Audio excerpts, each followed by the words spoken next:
Yes, I'm fine.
Oh, okay. Okay. Hmm? Oh. As Peter would say, where I'm going.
Ladies and gentlemen, the President of the United States, the Attorney General, and the Secretary of Commerce. Executive order to announce the addition of a citizenship question. Thank you. This is good. Something in the Commerce Department, probably the Immigration like denial of tax returns, Social Security, other state and local information to find. Thank you very much, everyone. Are you a citizen of the United States of America? Oh, gee, I'm sorry, I just can't answer that question, and that's after spending billions and billions of dollars. There used to be a time when you could answer questions like that very easily. There used to be a time when you could proudly declare, I am a citizen of the United States. Now they're trying to erase the very existence of a very important word and a very important thing, citizenship. They're even coming after the Pledge of Allegiance in Minnesota. I'm proud to be a citizen. You're proud to be a citizen. The only people who are not proud to be citizens are the ones who are fighting us all the way about the word citizen. Today I'm here to say we are not backing down on our effort to determine the citizenship status of the United States population. I stand before you to outline new steps my administration is taking to ensure that citizenship is counted so that we know how many citizens we have in the United States. Make sense? We will defend the right of the American people to know the full facts about the population, size of citizens and non-citizens in America. It is essential that we have a clear breakdown of the number of citizens and non-citizens that make up the U.S. population. It's imperative. Knowing this information is vital to formulating sound public policy, whether the issue is health care, education, civil rights, or immigration. We must have a reliable count of how many citizens, non-citizens, and illegal aliens are in our country. The Department of Commerce sensibly decided to include a citizenship question in the 2020 census, as has been done many, many times throughout the history of the United States. Unfortunately, this effort was delayed by meritless litigation. As shocking as it may be, far-left Democrats in our country are determined to conceal the number of illegal aliens in our midst. They probably know the number is far greater, much higher than anyone would have ever believed before. Maybe that's why they fight so hard. This is part of a broader left-wing effort to erode the rights of the American citizen and is very unfair to our country. The Supreme Court ultimately affirmed our right to ask the citizenship question, and very strongly it was affirmed. But the Supreme Court also ruled that we must provide further explanation that would have produced even more litigation and considerable time delays. The case is already in 3 federal district courts that have been, to be totally honest, extremely unfriendly to us. These delays would have prevented us from completing the census on time. It's deeply regrettable, but it will not stop us from collecting the needed information, and I think even in greater detail and more accurately. Therefore, we are pursuing a new option to ensure a complete and timely count of the non-citizen population. Today, I will be issuing an executive order to put this very plan into effect immediately. I am hereby ordering every department and agency in the federal government to provide the Department of Commerce with all requested records regarding the number of citizens and non-citizens in our country. They must furnish all legally accessible records in their possession immediately. We will utilize these vast federal databases to gain a full, complete, and accurate count of the non-citizen population, including databases maintained by the Department of Homeland Security and the Social Security Administration. We have great knowledge in many of our agencies. We will leave no stone unturned. The Census Bureau projected that using previously available records, it could determine citizenship for 90% of our population or more. With today's executive order, which eliminates long-standing obstacles to data sharing, we're aiming to count everyone. Ultimately, this will allow us to have an even more complete count of citizens than through asking the single question alone. It will be, we think, far more accurate. The Census Bureau can use this information along with information collected through the questionnaire to create the official census. In other words, as a result of today's executive order, we will be able to ensure the 2020 census generates an accurate count of how many citizens, non-citizens, and illegal aliens are in the United States of America. Not too much to ask. This will greatly inform a wide array of public policy decisions.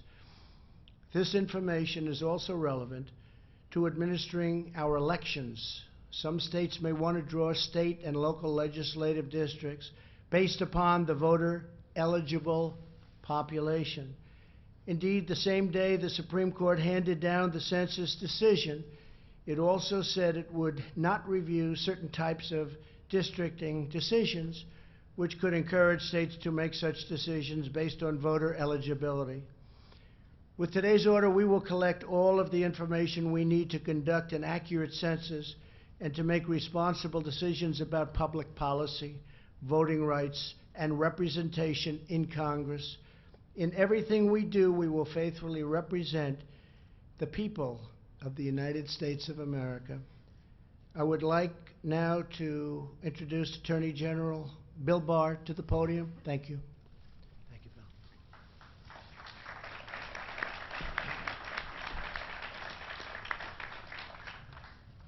Good evening. Thank you, Mr. President, and congratulations on today's executive order, which will ensure that we finally have an accurate understanding of how many citizens and non-citizens live in our country.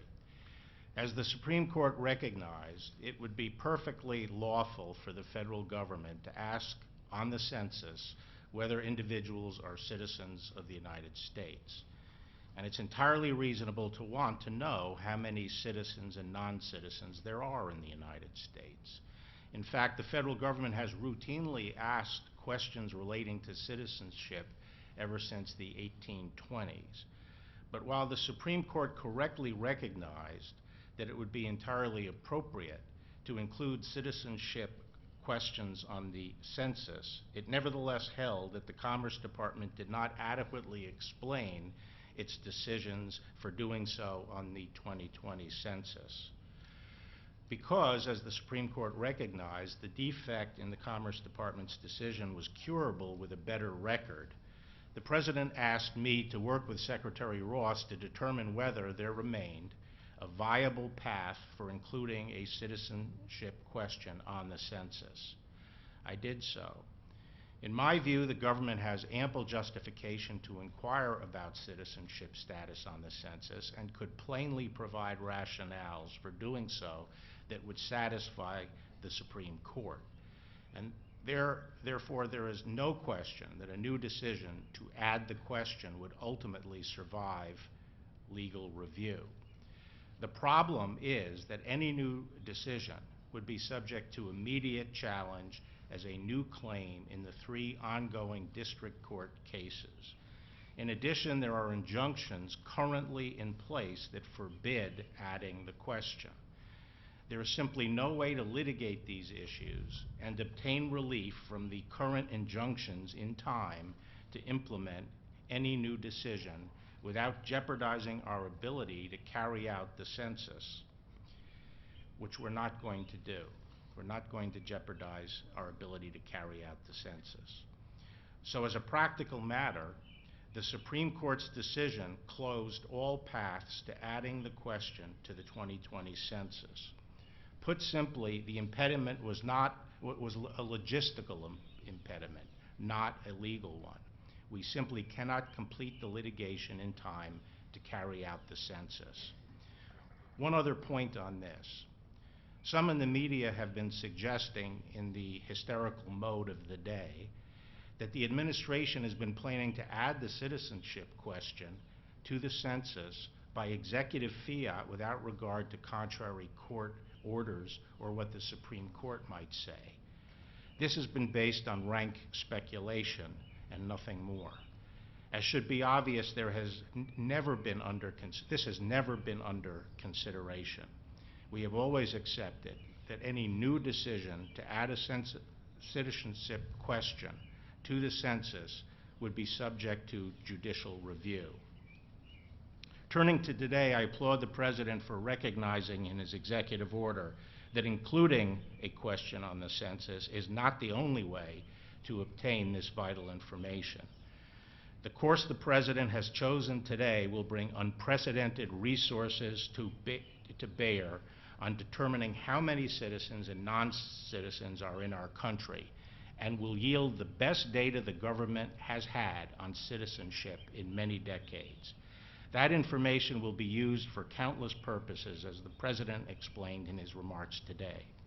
For example, there is a current dispute over whether illegal aliens can be included for apportionment purposes. Depending on the resolution of that dispute, this data may be relevant to those considerations. We will be studying this issue. Congratulations again, Mr. President, on taking this effective action. Thank you. Thank you very much, everybody. Thank you, Bill. Thank you very much. Mr. President, are you disappointed you're backing down, sir? Mr. President,